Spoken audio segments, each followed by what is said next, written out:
Olá, tudo bem? Sou o professor Jorge Damasceno e nesta videoaula vamos dar seguimento aos conceitos básicos, de circuitos elétricos. Estamos na parte 2 e espero que vocês tenham um excelente aproveitamento, ok? Caso vocês tenham interesse em aulas particulares, presenciais ou remotas desta disciplina ou de outras disciplinas da engenharia elétrica, ao final vou deixar o meu WhatsApp para eventuais contatos, tá bom? Então, vamos lá, vamos começar a nossa aula de hoje.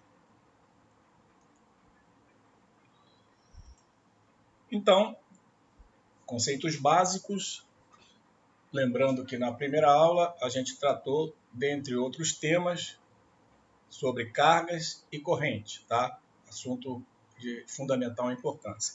E hoje daremos seguimento, falando sobre tensão, sobre potência, sobre energia e também sobre elementos de circuitos, tá legal? Então vamos lá.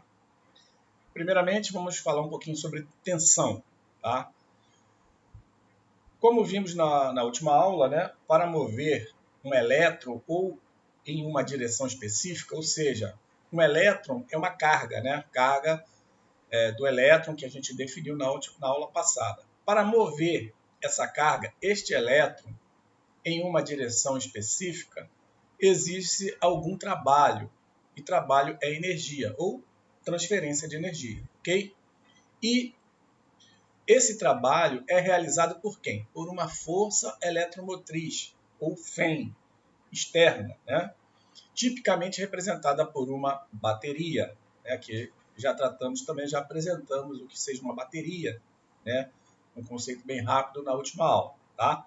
Então, para que haja essa movimentação desses elétrons, que são basicamente, como a gente definiu na aula passada, corrente, é necessário que haja uma fonte externa, que vai realizar essa transferência de energia, que basicamente é a nossa força eletromotriz, que também é conhecida como diferença de potencial, tá bom? Diferença de potencial. Então, seguindo.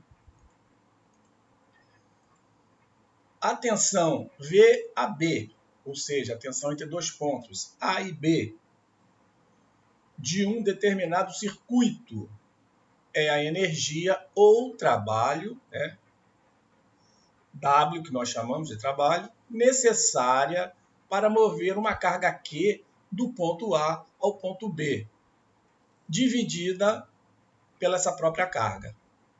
Essa é a tensão, é a definição de tensão, beleza? Então, tensão entre dois pontos AB, aqui representada sob o aspecto de diferencial, é a quantidade de energia necessária para transportar a carga, que a gente citou, de um ponto A para um ponto B, dividido pela própria carga, tá? Aqui representado pelos elementos infinitesimais, tá bom? Ou, de uma forma mais ampla, tensão entre os pontos AB, energia W sobre a carga Q. Em que W é a energia em joules, J, a unidade do sistema internacional, e Q, como já vimos, é a carga em coulombs, C. Continuando, a tensão VAB, ou simplesmente V, é medida em volts. Muito importante, a unidade de tensão é dada em volts, tá? Ou joule sobre coulomb, que é mesmo que volts, em homenagem ao físico italiano Alessandro Volta, que é apenas como detalhe, tá bom? Então vejamos uma definição mais completa, de tensão. Ou seja, tensão ou diferença de potencial, certo? É a energia necessária para mover um coulomb de carga através de um elemento medida em volts, ok? Então, essa é uma definição mais clara, mais objetiva, tá? Lembrando que esse elemento ele pode ser, né, um elemento ativo ou passivo, né, que a gente vai detalhar mais à frente, podendo ser um resistor, um capacitor, um indutor e assim por diante. Continuando, a tensão através de um elemento conectado entre os pontos A e B é mostrado na figura 1.9 abaixo, onde é apresentada a polaridade da tensão VAB. Então, temos aqui um elemento, tá? E a tensão desse elemento nos pontos A e B, sendo que o ponto A é o ponto de maior potencial, mais, e o ponto B, menor potencial, menos. VAB, né, é a tensão entre esses dois pontos. Os sinais positivo mais e negativo menos são utilizados para definir a polaridade da tensão, tá? Maior e menor potencial. A tensão VAB pode ser interpretada de dois modos. Vejamos.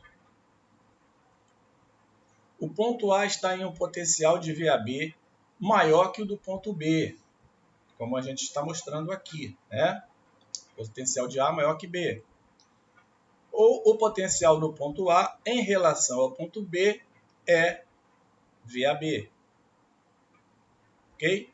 VAB maior que o do ponto B, ponto A está em um potencial de VAB maior que o do ponto B, ok? Ou podemos também interpretar como o potencial no ponto A em relação ao ponto B, tá? É VAB, esse valor medido aqui. Segue-se logicamente que, em geral, VAB é igual a menos VBA. Então, como o próprio nome já está dizendo, logicamente, VAB é igual a menos VBA. Corrente e tensão são as duas variáveis básicas nos circuitos elétricos. Esse é um dos pontos essenciais de entendimento que precisamos ter, né? Que é a base, né? A base de tudo que a gente vai estar trabalhando dentro da análise de circuitos elétricos, né? Ou seja, sempre a busca, né, de encontrar valores de tensão e corrente, como também, né, de outros elementos. Como a corrente elétrica, uma tensão constante é chamada de tensão CC. Como a gente viu, né, na aula passada, a corrente CC é aquela corrente que não varia com o tempo, ou seja, ela é constante. Da mesma forma, né, a tensão CC é uma tensão que não varia com o tempo, tá? Uma tensão constante. Como exemplo, a gente pode citar a bateria, né? A bateria de um automóvel, bateria de 12 volts, né? Que os veículos utilizam. É um tipo de fonte CC de 12 volts, tá? Com os valores constantes, né? Que no caso estou citando aqui o valor 12 volts, que é a maioria dos veículos, né, de pequeno porte. Enquanto uma tensão variando no tempo de forma senoidal é conhecida como tensão CA. Se a tensão varia no tempo de uma forma senoidal, ela é CA. Continuando aqui, né?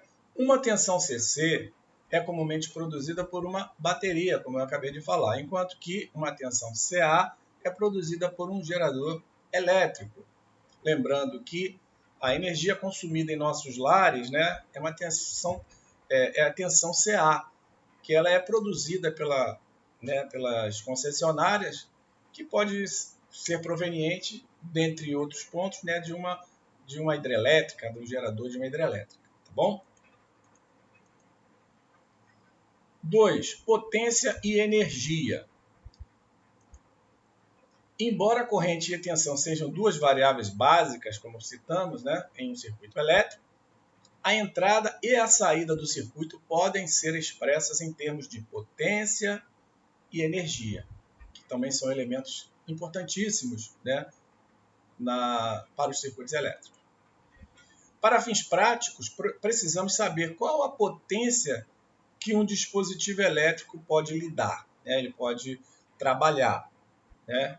É fundamental isso, até porque se você, de repente, estiver utilizando um determinado dispositivo elétrico cuja capacidade vale um determinado valor e você utilizar um valor acima daquele pré-estabelecido, você vai, logicamente,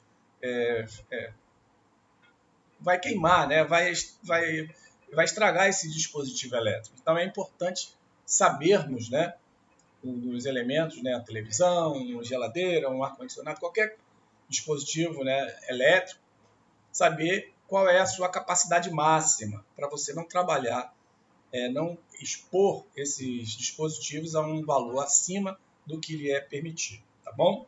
Então, seguindo. Sabemos por experiência que uma lâmpada de 100 watts produz mais luminosidade que uma de 60 watts. Um exemplo bem simples e bem fácil de você compreender. Tá?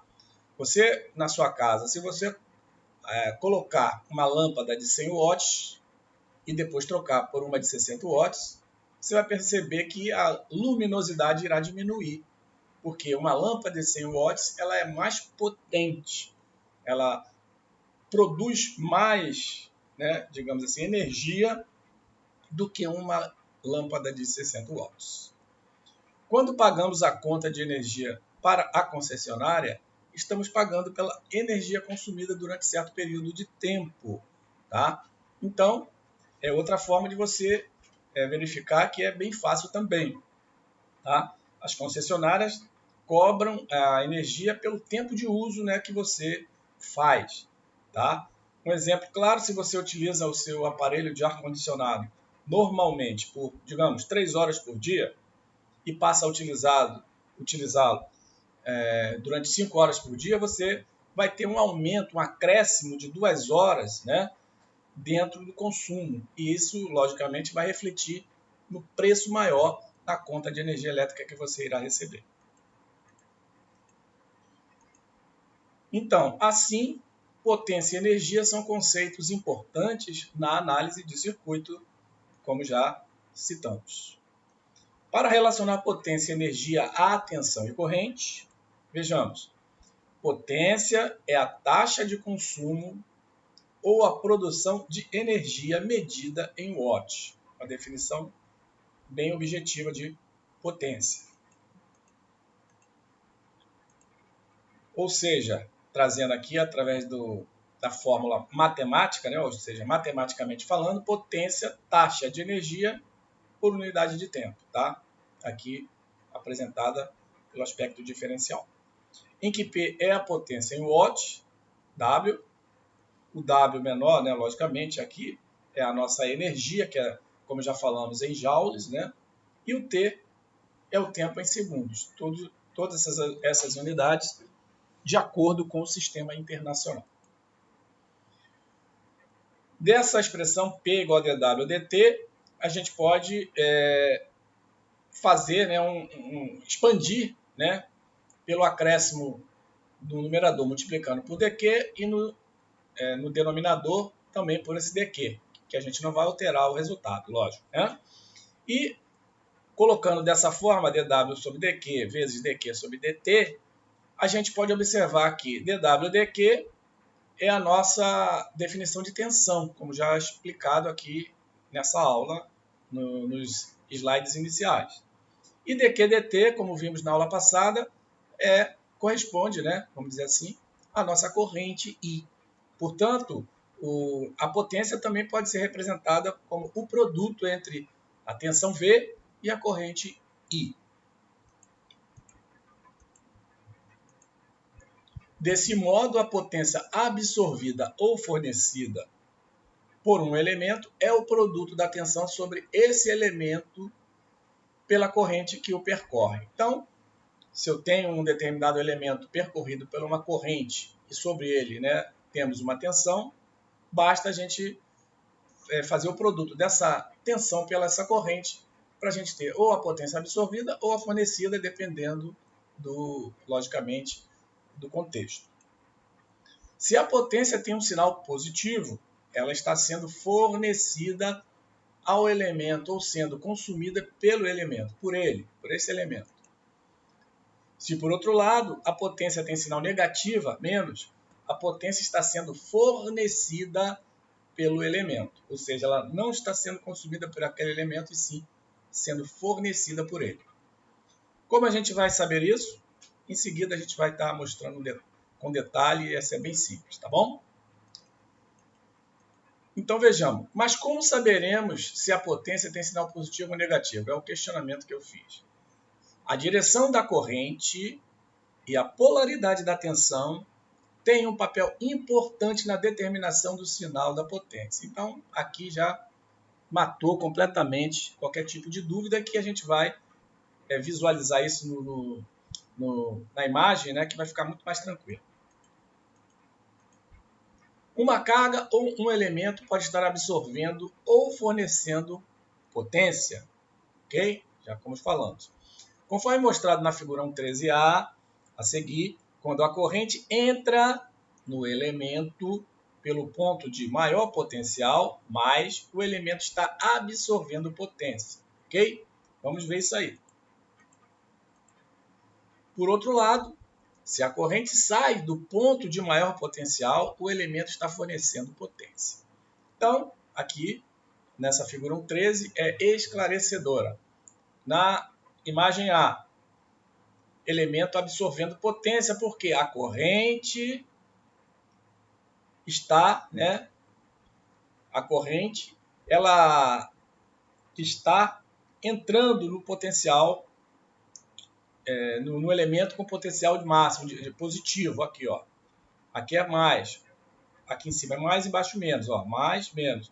Corrente entrando no elemento pelo potencial, pela polaridade positiva, né? Pelo lado positivo, ela está absorvendo a potência, ok? Sinal positivo, potência positiva. Já quando a corrente está saindo pela polaridade, pelo lado positivo do elemento, ó, corrente saindo do lado positivo do elemento, tá? Esse elemento está fornecendo potência. Então, item A aqui, absorvendo potência, a corrente entrando, absorvendo potência, no lado positivo, corrente saindo, fornecendo potência, aqui negativo, elemento fornecendo potência, aqui negativo, potência negativa. A lei da conservação de energia tem que ser obedecida em um circuito elétrico. Isso é essencial. E o que significa isso? Vejamos. Portanto, a soma algébrica das potências no circuito em qualquer instante de tempo deve ser zero. Isto é, somatório de potência igual a zero. Significa dizer que a soma das potências fornecidas menos a soma das potências absorvidas tem que dar zero.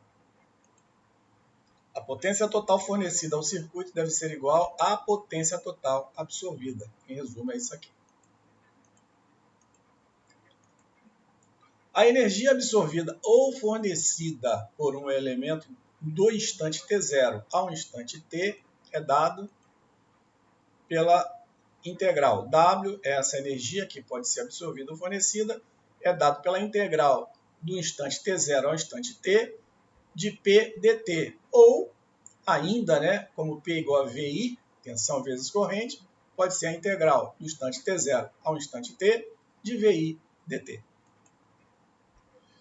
A potência total fornecida ao circuito deve ser igual à potência total absorvida, só para reforçar, tá? Lei da conservação da energia. Um elemento é o componente básico, aqui o 3, né, elementos de circuito. Tá? Muito importante também a gente falar um pouquinho sobre isso, já para antecipar, né, para mais à frente a gente tratar isso com mais tranquilidade. Então, um elemento é o componente básico de um circuito. Um circuito elétrico é simplesmente uma interconexão de elementos, e a análise de circuitos é o processo de determinar tensões nos elementos do circuito, ou as correntes através deles. Lembra quando falamos que tensão e corrente são básicos em circuito? É por isso, porque nós precisamos determinar essas tensões e essas correntes, né, durante o processo de análise de circuito. Tá? Então, é basicamente isso, um circuito elétrico. Continuando, existem dois tipos de elementos encontrados nos circuitos elétricos: os elementos passivos e os elementos ativos. Um elemento ativo é capaz de gerar energia, enquanto um elemento passivo não é, apenas consome. Então, elemento ativo gera, elemento passivo ele consome, né, energia.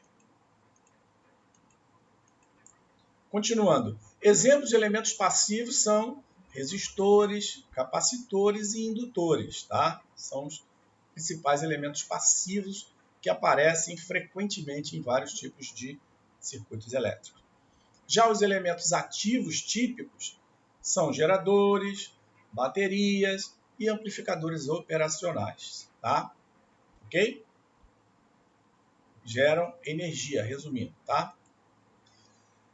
Continuando, os elementos ativos mais importantes são fontes de tensão ou corrente, que geralmente liberam potência para o circuito conectado a eles. Há dois tipos de fontes, as dependentes e as independentes. Então, os elementos ativos mais importantes, né, são essas fontes de tensão e corrente, que disponibilizam, né, a energia necessária para o circuito, para os elementos do circuito. E elas podem ser dependentes, depende de alguma coisa que a gente vai mostrar, e independente, que ela, independentemente do que seja o circuito, a energia disponibilizada por ela está ali, pronta para uso. Continuando, uma fonte independente ideal é um elemento ativo que fornece uma tensão especificada ou corrente que é completamente independente de outros elementos do circuito. Como exemplo aqui, bem como já falamos várias vezes, a bateria, né, de um automóvel, normalmente de 12 volts, ela é uma bateria, é uma fonte independente, porque ou estando no veículo em funcionamento ou fora, se você for lá medir fora, ela também está com aquela tensão de 12 volts disponível ali para uso.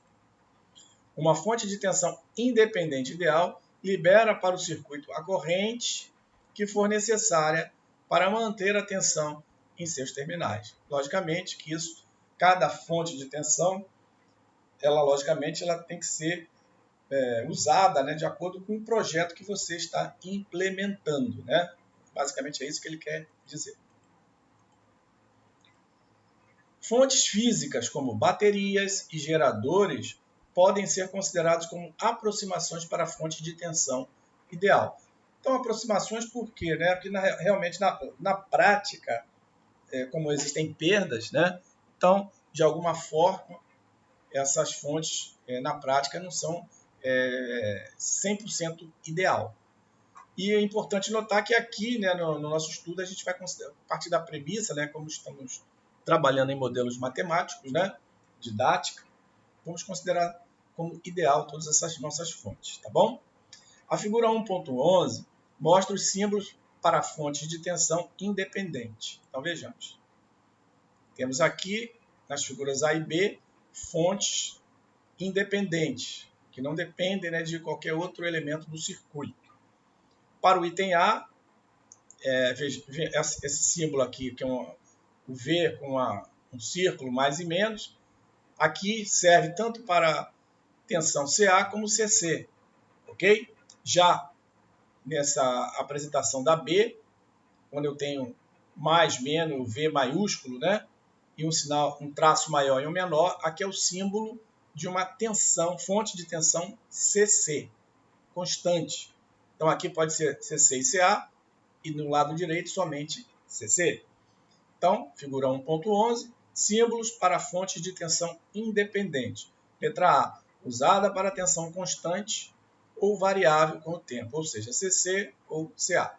Letra B, utilizada para tensão constante apenas, CC. Seguindo, uma fonte de corrente independente ideal é um elemento ativo que fornece uma corrente especificada completamente independente da tensão na fonte. Ou seja, o raciocínio é semelhante apenas, logicamente, com foco na corrente, ao contrário da tensão, mas tem a mesma, digamos assim, finalidade. A fonte de mesma finalidade, mesmo raciocínio no que diz respeito à independência, né, da fonte de corrente para o circuito. É isso que eu quero dizer, tá bom?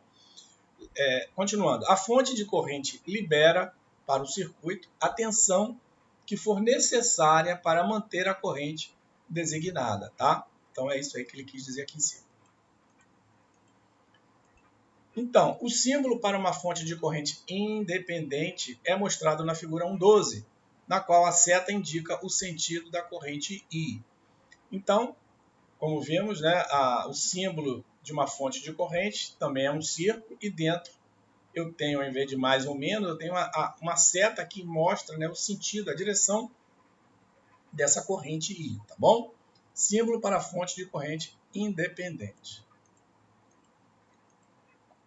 Uma fonte dependente ou controlada ideal é um elemento ativo no qual a quantidade de energia é controlada por outra tensão ou corrente em algum outro ponto, né, do circuito em que ela está inserida, tá bom? Então vejamos. Fontes dependentes são normalmente designadas por símbolos com forma de losango. Fontes independentes, normalmente um círculo, à exceção da fonte CC, né, como a gente viu. Já as fontes dependentes, elas apresentam um símbolo como losango, conforme mostrado na figura 1.13. Então vamos lá, vamos ver. Então aqui no A aqui eu tenho uma fonte de tensão dependente, ok? Fonte de tensão dependente, é um losango, está aqui na esquerda, e à direita uma fonte de tensão, uma fonte de corrente dependente, tá? Como mostrado aqui. A e B, símbolos para letra A, fonte de tensão dependente, V, né, o mais ou menos, e B, fonte de corrente dependente, I e a corrente. A gente vai ver, tem um detalhezinho aí que a gente vai mostrar mais à frente para essas fontes dependentes. A fonte dependente é obtida por uma tensão ou corrente de algum outro elemento do circuito, tá? Ela depende de algum outro trecho do circuito. Seguem os 4 tipos de fontes dependentes. Então vamos lá. Vamos ver os 4 tipos que estão aqui, ó, os 4 tipos de fontes dependentes. Primeiro, fonte de tensão controlada por tensão, FTCT. Número 2, fonte de corrente controlada por tensão, FCCT. 3, fonte de corrente controlada por corrente, FCCC. E número 4, fonte de tensão controlada por corrente, FTCC. Ok?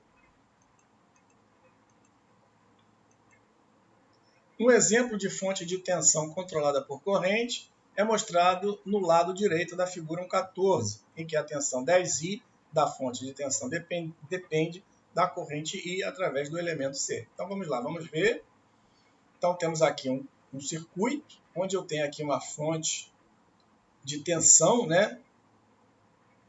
Como foi falado, uma fonte de tensão controlada, né, por corrente, porque ela depende da corrente I. Olha, essa fonte de tensão aqui, ela tem o valor 10I.